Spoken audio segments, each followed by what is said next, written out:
Okay. So,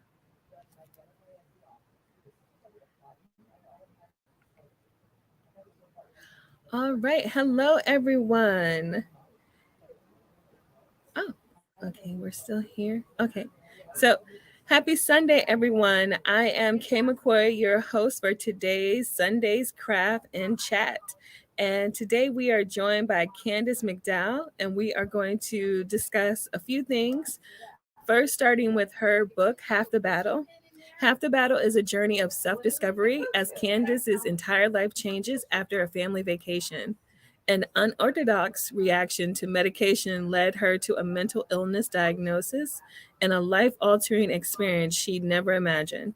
Follow along as Candace reveals truths unimaginable and discloses secrets never told as her story unfolds.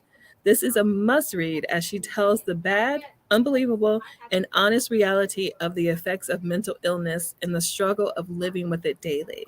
So, thank you again so much, Candace, for joining us today. Thank you for having me.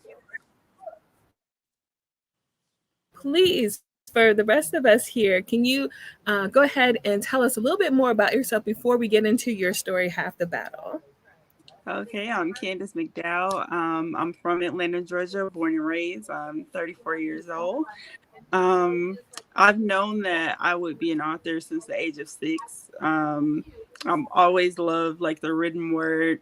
I remember writing my mom like a card. You know how kids have like Valentine's Day cards for their parents, and instead of like doing the "I love you, mom," I remember writing her like a paragraph that said like, "Thanks, mom, for taking care of me and loving me the way that you do." And she just knew that I would write as well, and so um, the book is something that was inevitable for me, and it took me a long time to write it.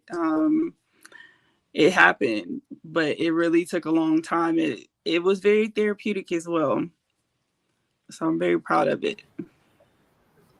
You should be. And I think mental illness, especially, is something that we need to discuss more of.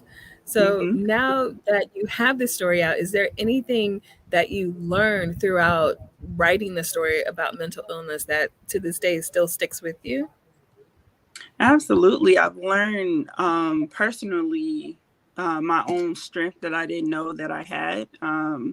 Mental illness is often plagued by weakness, and is often debilitating at times because people always has this thing like held over your head. Like if you have a mental illness, that's it's always a stigma behind it. Like you're slow, you're dumb, you're stupid. It's a lot of negativity that comes with it. And so for me, I saw myself rise above all of those negative connotations. And so um, a lot of it just showed me for not only myself, but everyone dealing with mental illness, I just have a great deal of respect because you can either like crumble or rise above it. And I just see so many people rising above it. And a lot of them don't even speak about it. They just live day to day. It's a task to get up in the morning. It's a task to really do anything in life when you live with a mental illness. And for people to just go day by day and do it without complaining is very commendable. I definitely have to agree with that. And I'm glad to see that more authors like you are shedding a much needed light on mental health, especially within our community, because, like you said, there are stigmas attached to it, and people don't even realize that they are perpetrating those actual stereotypes surrounding mental illness. So I'm really glad to sit down and talk with you today about your story. So, can you share with us a little bit more about Half the Battle? Because, again, I just read a quick synopsis, but can Hmm. you elaborate a little bit further on this story? Sure. So it all began, my family and I had a family vacation in 2014, and we went to Mhm. New Smyrna Beach, Florida. And so it's a really small town. And we all came back like bit up, and it's from these insects called no-see-um bugs. And it's no-see-um for a reason. You really can't see them, and they survive in water. And so Oh, wow. everyone, we were And just they bit are up. literally called no seams. no sin. We had to look them up because people were saying there's no sin, and we're like, I've never heard of that before. And so we looked them up, and there's really no sin bugs, and they survive in the water. So we thought jumping in the ocean water, jumping in the pool would help. No, everybody came up literally covered in bites. And so I actually went to a doctor closer to my house instead of going to my regular primary doctor, and she prescribed me prednisone, which is a steroid to like clear it up. And we also had, me and my nephews had ear infections as well, and she gave me medicine for that. But I actually had a negative reaction to the prednisone, and that is what the doctors say brought out the mental illness, because with the steroid you have to take it like 6 pills the first day and 5 the next day, and you continue it until it's gone. And so by the second day, I was hearing voices. And so that was extremely scary. And the third day, I just had like so much energy. And I told my mom it felt like it was electricity like flowing through my body. And so at the time, going to a gym, and she was like, well, maybe you can get all of that energy out doing that. And when we left the gym, I still had so much energy, and I wasn't sleeping, I wasn't eating, and just my entire life was just disrupted. And so unfortunately, I ended up trying to commit suicide, and I went into the bathroom. Oh my gosh. Yeah, I tried to drown myself twice in the bathtub. And that's when my mom called the paramedics to come out, and I was actually sent to the ER. And then I was admitted into the behavioral hospital. And that's when I was diagnosed with bipolar disorder the first time. And so after that, my family and I did not accept that diagnosis, or like it was the medicine that did it. And once I'm off of it, like I could just flush it out of my system and go back to normal. And I went back to work, and I felt like everything would just restore itself. And so I was okay for like the first day, but by the second day, I still wasn't sleeping, and everything that was happening was kind of like coming back into play. No eating, no sleeping. My mind was racing. I'm speaking really fast, having all of these thoughts of like ideas, and just really wasn't myself. And so I ended up spiraling again. And I had to get hospitalized a second time. And so after that time is when my mom and I decided that we really had to educate ourselves and really do something about it. And that's when I really took it serious and decided that I wouldn't let it overpower me, but I really had to take control and do something that would make me feel like myself again. And so that's when I pretty much accepted it and changed my life, because I feel like acceptance is the first thing. If you can't accept something, you can't move on, you can't grow. And so that's the basis of it in the beginning. That's how I kind of like came to know that it was real and accepted it. And then after that, that's when things started to change, and I could like live again.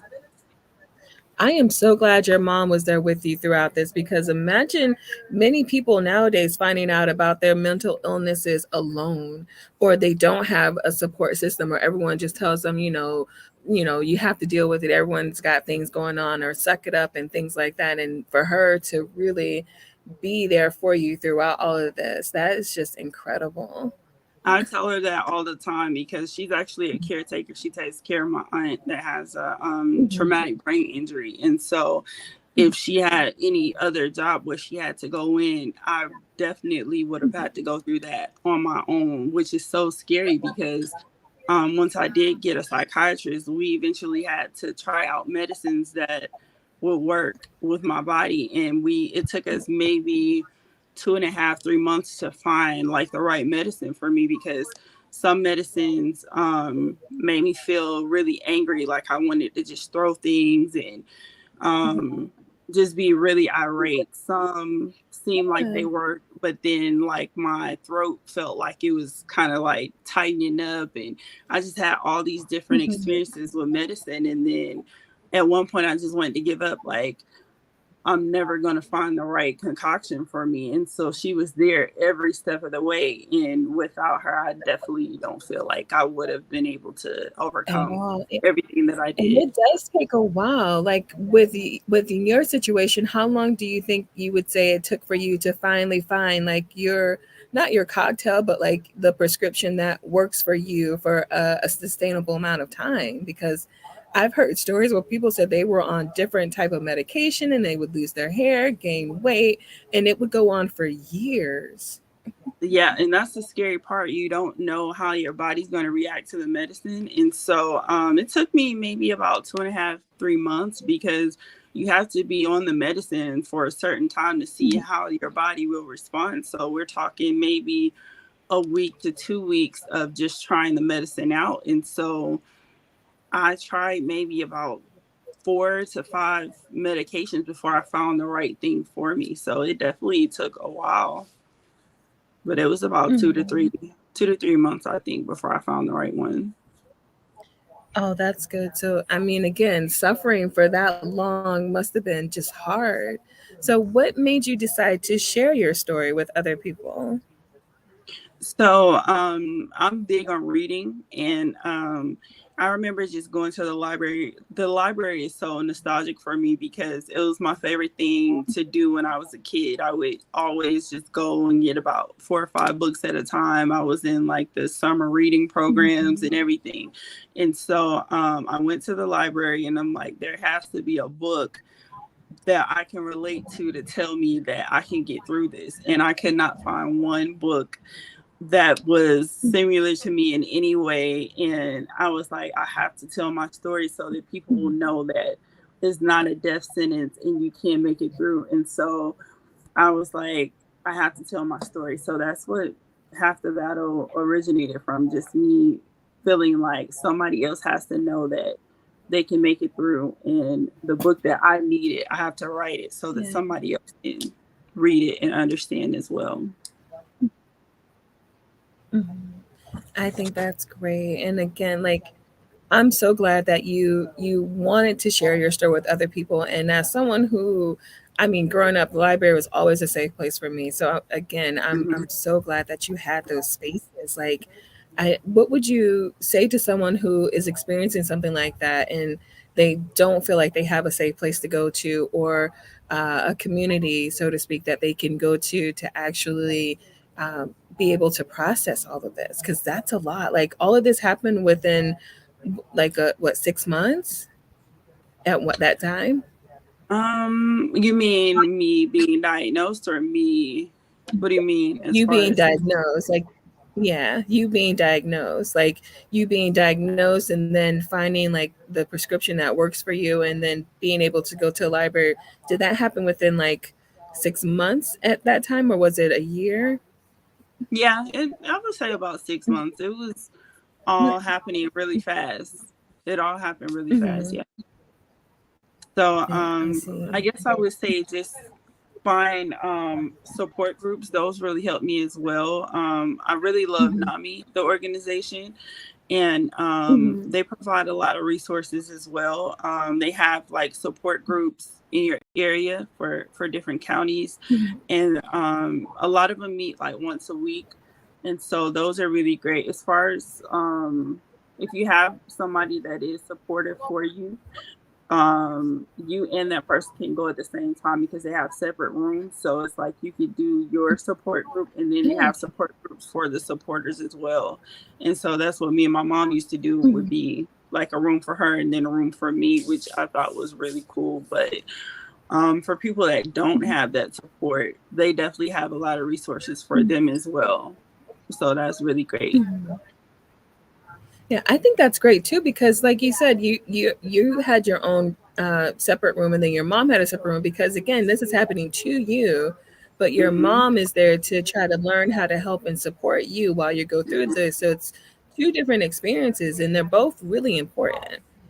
Yeah, it's like it's happening to me, but it's happening to her as well. Like both of our lives are Yeah. changing, and she has to know how Hmm. to help me because this is new to her as well. And so they have classes. I forgot the name of them, but it's like a family class to help them understand Like a what's happening. support kind of like, yeah, a support group or like a core support group class. Yeah. Yeah, you get like a certificate and everything. And so Oh, wow. it really helped her understand what was happening with me.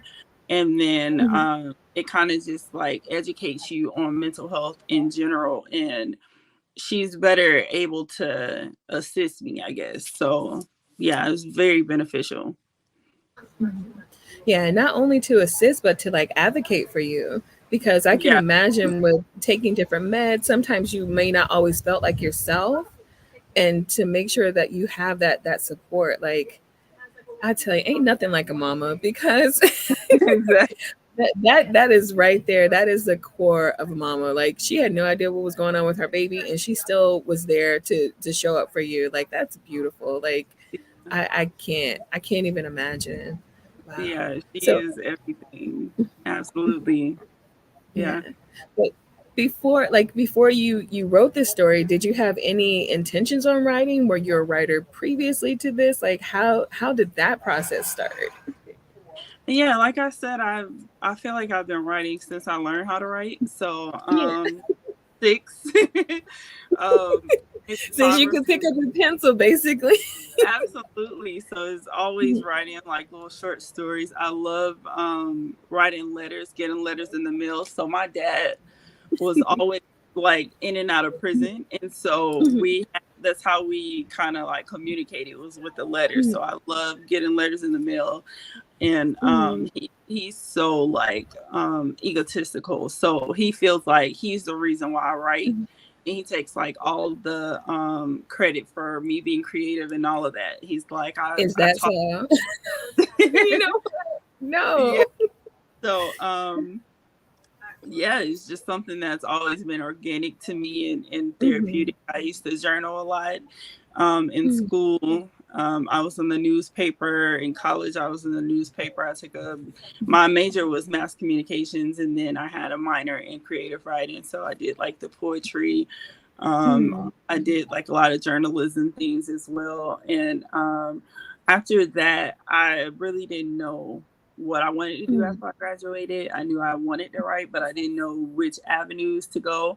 And so I mhm. created a blog, and it was called RYD, Realizing Your Dream. And so I Yeah. would do that like pretty much like 5 days out the week. I write one blog post.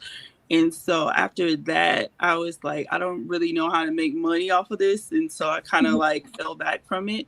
And then mhm, honestly, after I was diagnosed, that kind of like mhm.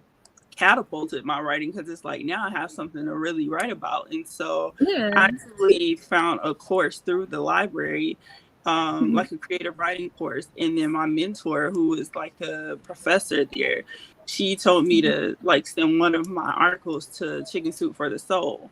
And Yeah. so they published it, and that's when my writing like really took off. So after that is when I started my freelance writing career, and Mhm, then that's what I've been doing like ever since. So that was 2016, and I've been mhm. doing that. And so I've been blessed to write for a lot of Wow. publications, like Mhm, Yahoo, Essence, Cosmo, some people overseas like Australia, mhm. Germany, um, Very Well Mine. It's so many different opportunities I've gotten since then, and I feel like Mhm. in a lot of ways my mental health really helped me in a lot of It ways as pushed far as, you, yeah, yeah, because you wanted to share. Wow, that's yeah, a beautiful. I really wish you didn't have to experience this, but I'm happy to hear that you were able to use that to not only help other people, but to also spur on your writing. That's really dope. yeah. So, do you also do any like speaking engagements with your book? Because again, this is a book that I think would help a lot of people, especially again in our community. So, what have you done like any speaking engagements regarding Half the Battle? I haven't. I've been having the hardest time finding places to like speak with. I've done speaking engagements as far as like um telling Mhm. my story, but not Yeah. as far as like the book. And so that's what I'm trying to like open up to and find Mhm. different avenues for that. But I've been on like a few podcasts before, Mhm. but Yeah. speaking engagement, I would love to do it. I just don't know like This where to might go. be just it because this is a big community over here with Yeah.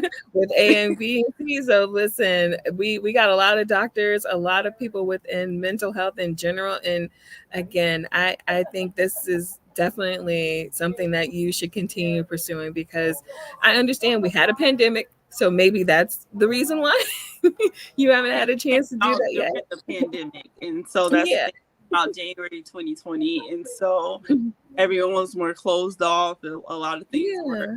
like shut in. And so it's been a Mhm. challenge, but it's like I'm still gonna keep pushing it. I have to. Wow. Well, I get that impulse to have to do it, but what exactly do you feel motivates you to keep pushing and to keep moving forward to sharing your story with others? I feel like I'm just one person of many that is Mhm. experiencing mental health. There were a lot of people before me. There will be many people after me that will Mhm. experience mental health. And so I feel like what pushes me is the people that aren't speaking out about it. It's like Yeah. they're just living it and dealing with it. And so Mhm. I feel like I have to say something. I feel like if I don't say something, then what? I want to like shatter the stigma. So many brilliant people that live with mental illness, and I just want to show the beauty of it. It's Yeah. nothing negative about having a mental illness. Um, it's really nothing that can really stifle someone that has a mental illness. It's sometimes a setback is sometimes a challenge, but I feel like if you can overcome I don't want to say overcome mental illness. If you can overcome the battles that come with mental illness, I feel like you can overcome anything. And so that's something that pushes me, is something that drives me because I know what it feels like to live with a mental illness. And so I just want to show up every day and show people that it's possible. And that's basically what it's all about for me. No, I agree. You said earlier, acknowledging that you have this mental illness is like the first step. And I think going forward, just showing up is Mm-hmm. probably the next big step. Like again, people, you've written a book about this, and anyone who's written a book knows how difficult that is in itself. And I can only imagine as an author how difficult it must be to share a big part of your life through Mm-hmm. this story. So just showing up, I feel like you've already done that with your book, and for you to keep pushing yourself forward to tell your story. How have people been as far as like your other family members and your friends with this particular story? Because like you said, you've been writing like since you were a kid, so I'm sure they know that. But like, how has that been sharing your story with them and them reading it? Like, I still get secondhand like embarrassment when people tell me about those stories, but I feel like that is something that more people might want to know about from you. Yeah, I've actually received like rave reviews from everyone that's ever read the book. My mom, I actually gifted her the book. It came out January 2020, and I actually gave her the first copy for Christmas. So that was December 2019. And so she read the Uh, book in its entirety before anybody. And so, I'm sure there were a lot of tears involved. Christmas, she absolutely. being the first one to receive it. Oh my goodness, you really went for Yeah, it. and the book is dedicated to her as well. And so it was a lot of emotion for that. And so Yeah. she's just proud. And then she saw it. She already knew that I would be a writer. And she was very proud. My family, a lot of my family came out to the book signing and they were just proud. Of course, there's a lot of stuff they didn't know happened in the book. And so a lot of people were surprised by it. But really good reviews. A lot of people were just proud of me. Even strangers, I've gotten a lot of really good reviews from that. A lot of people have sent me messages from my website because you can purchase it through my website. And so I've got a lot of messages, a lot of people that can relate to my Yeah. situation. Um, Mhm. I've actually thought of possibly doing like a virtual support group type thing. I haven't like figured it You out, but should. Yeah. a lot of people have like reached out to me, mothers Mhm. saying that their daughters or sons could like benefit from talking to me, and it's like, I don't know how to do this. I don't know how to kind of like curate something like that. And Mhm. so the response has been really great all around. So Mhm. it just like signifies to me that I did the right thing by writing the book, being Mhm. very vulnerable in telling things that I probably wouldn't have, and like holding back. I was like, in this book, I'm going to tell it all and just Yeah. let it be what it is. And so I'm very grateful for it all. Mhm. I love that people that you don't even know want to be able to connect with you, and I love hearing that they actually were able to come together to talk about this, because again, it's not a topic that people feel comfortable still talking about even now in 2023. That is People so, are, yeah, there's so many stigmas and so many perceived notions behind mental illness, and just seeing you be so open and honest and honestly just brave to really talk about it, because you didn't have to. And yeah, the fact that you choose to do that is beautiful. So thank you. thank you. No, thank you, seriously. And again, that I think having like a community that you can talk to people about this more virtually is a great idea. Hmm. But before we go, is there anything you would like to share or anything you'd like to express to anyone who will come across your book again? Half the Battle, I think that is definitely a book that many people, again, like you've already said, have resonated with. So is there anything you want to say to them before they read your book?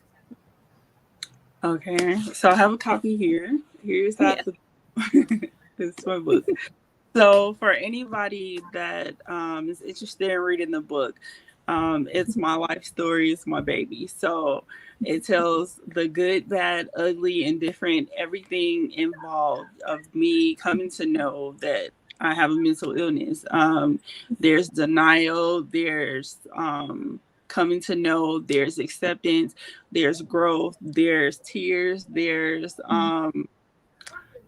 uh, attempted suicide 3 times. There's a lot of turbulence in Mhm. growing. And so, what I've learned more than anything is that in life, you will experience things that you don't know are Mhm. going to happen. But as long as you keep going, you will keep growing. And so, more than anything, if you're someone experiencing mental health or you know someone going through mental health situations, I think this will be a great book for you to read, because you will learn that nobody is perfect and that through anything you can overcome anything. And I would like that to be the takeaway from Half the Battle, because you can overcome anything in life.